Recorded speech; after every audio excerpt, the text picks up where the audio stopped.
మీ గురక పక్క వాళ్ళ గాఢ నిద్ర చెడగొట్టడమే కాదు, మీ హెల్త్ మీద కూడా ప్రభావం చూపవచ్చు. అంతేకాదు, అది మీ ఆరోగ్యం గురించి చాలా చెప్తుంది. అయితే అసలు ఈ గురక ఎందుకు వస్తుంది, ఇది ఎంత తీవ్రమైన సమస్యలకు కారణం కావచ్చో ఇవాల్టి ఫిట్ జిందగీలో చూద్దాం.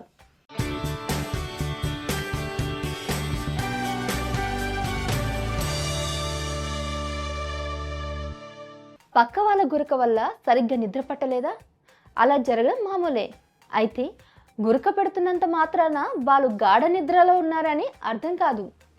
మరో విషయం, నేను గురక పెడితే అవతలి వాళ్ళ నిద్ర పాడైతే నాకేంటి అనుకోవచ్చు.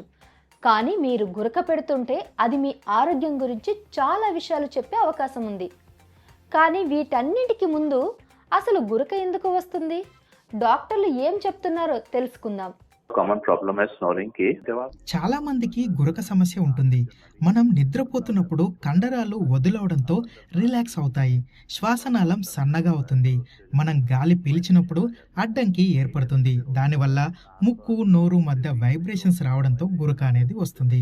వృద్ధులు లేదా బరువు ఎక్కువగా ఉన్నవారిలో ఈ గురక సమస్య ఎక్కువగా వినిపిస్తుంది. ఫిట్నెస్ లేకపోవడం వల్ల కూడా ఇలా అవుతుంది. డాక్టర్లు నార్మల్ గురక గురించి కూడా చెప్తారు. అంటే ఆ గురక మధ్య కాస్త ఖాళీ ఉంటుంది, ఒక రిథంలో వస్తూ ఉంటుంది.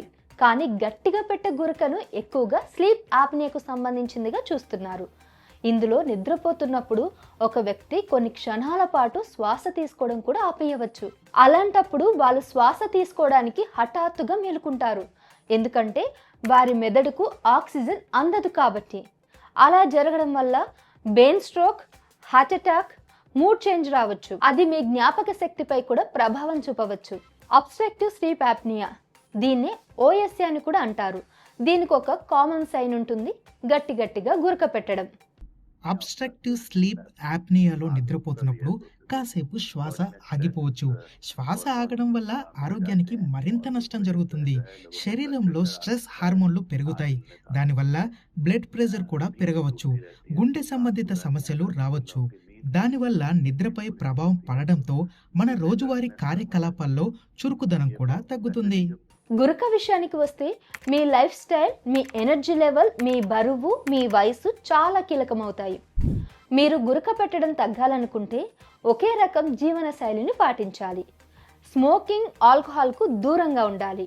మీరు వేసుకునే కొన్ని మందుల వల్ల గురక పెరగవచ్చు, కొన్ని మందుల వల్ల గురకను తగ్గించవచ్చు. అందుకే డాక్టర్తో మాట్లాడండి. మీ బరువును ఖచ్చితంగా అదుపులో ఉంచుకోవాలి. మీ ముక్కును కూడా శుభ్రంగా ఉంచుకోవాలి. మీరు ఏ పొజిషన్లో పడుకున్నారనేది కూడా చాలా ముఖ్యం.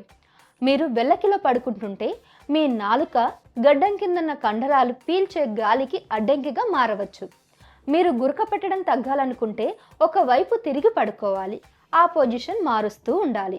గురక తగ్గాలంటే నిద్రపోయే ముందు వీలైనంత తక్కువ ఆహారం తీసుకోవాలి. ఇక స్లీప్ యాప్నియా విషయానికి వస్తే కొన్ని కేసుల్లో అది ప్రాణాపాయం కూడా కావచ్చు. అందుకే తప్పక డాక్టర్ని కలవండి, మీ గురక ప్యాటర్న్ను గమనించండి. ఇక నార్మల్ గురక అయితే చాలా కేసుల్లో చికిత్స సాధ్యమే. Take care.